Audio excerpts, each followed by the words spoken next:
Persona 5 is finally hitting North America, and there are some things that you need to know about it. I'm Andrew, the new guy, and today in gameranx, we're here to bring you 5 things you need to know about Persona 5.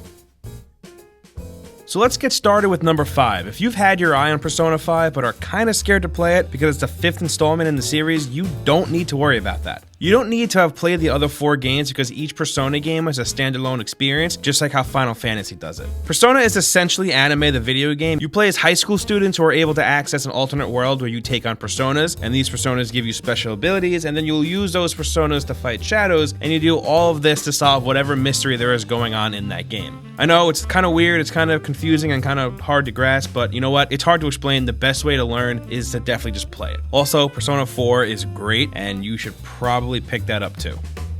Next up at number 4, in Persona, you're gonna have to split your time between dungeon crawling and going about your everyday life. You're a high school student, so your life is pretty busy. You'll have homework and tests, you'll also have friends to hang out with, and you could also get yourself a job. And all that extra time you spend out of the dungeons really does matter. You'll have to decide how you want to spend your time after school. Working jobs and hang out with your friends will help to actually build up social links, which are actually called confidants in Persona 5, but we'll just stick to calling them social links for now, and they're super important. Having higher ranked social links will unlock different skills that you'll only be able to get when that social link hits a certain rank. Leveling up your social links will also make creating personas even better. If your Justice social link is a high level and you create a Justice persona, you'll get a decent XP boost. And sometimes that XP boost can really help make a difference. My favorite part of Persona 4 was hanging out with my friends and learning more about them. So the fact that something that's like a really cool part of the game actually ties into something like this that really matters is great. Even something as simple as reading a book is super important. Reading will bring up your knowledge, your kindness, and other things like that. For example, having a higher knowledge will lead you to do better in school. So there's a ton of different shit to do here, and you really have to make sure that you don't miss out on any of it. And at number 3, Persona 5 takes place over the course of a year, and you'll actually play out almost every single day in that calendar year. You'll have to choose what you do within that day, starting your day off with school, then doing whatever after-school activity you see fit, whether it be jumping into a dungeon, working, hanging out with friends, or even having an after-school club. And then you end your day by going to bed, and then it restarts the next day. Each big dungeon is also timed. You'll have a certain date that the dungeon needs to be finished by, and if you don't finish it by that time, you get the game over screen. And throughout the school year, there will be tests, so you have to spend your time after school studying if you want to do well there, and there may even be a school trip or big school event that you'll have to take part in. So while a year may seem like a long time, there is a lot to do, and you need to plan your day, week, and month accordingly.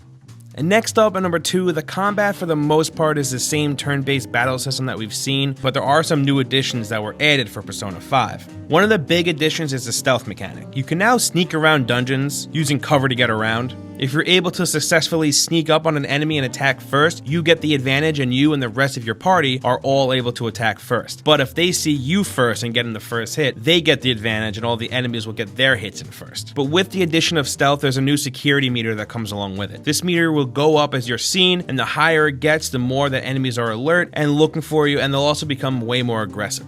You're going to want to be really careful of this meter because if it gets maxed out, you'll get booted from the dungeon and you'll have to come back the next day. And seeing that the dungeons have to be completed within certain times, you're definitely going to want to get the dungeons completed as soon as you can. Another one of the new additions is the gun. Everyone in your party has a different kind of gun that deals damage in its own way. It also deals its own type of physical damage that certain enemies are weak to. For example, there's the pistol that will shoot one shot at a time at different enemies of your choosing. There's a shotgun that gets one shot but it does higher damage. And then there's the SMG that shoots at enemies randomly multiple times but does less damage. There are others too, with each party member having their own type of gun. You only get to use a certain amount of ammo each dungeon trip, so make sure you use it wisely.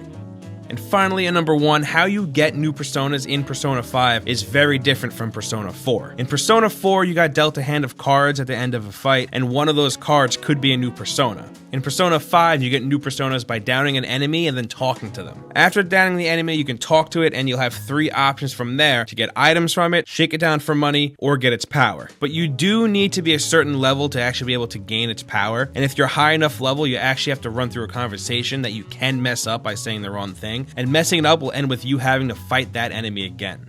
Yeah, that's a lot to take in. I know this is Persona, so there's always a lot going on. This is a cool twist to get in Personas, and it kind of adds a little bit of a risk-reward element to it, and it's a lot more exciting than being randomly dealt a card at the end of a match. It's kind of like Pokemon, I guess, where you aren't just handed what you want, and you do have to kind of work for it. I don't know, I'm down with this. So those are 5 things you need to know about Persona 5. But I want to hear from you guys. Are you guys excited to play Persona 5? And is this your first time playing a game in the series? Also, hitting that like button really helps us out, and if you're new here, you definitely want to hit that subscribe button because we put out videos like this every single day. And once again, I'm Andrew the New Guy.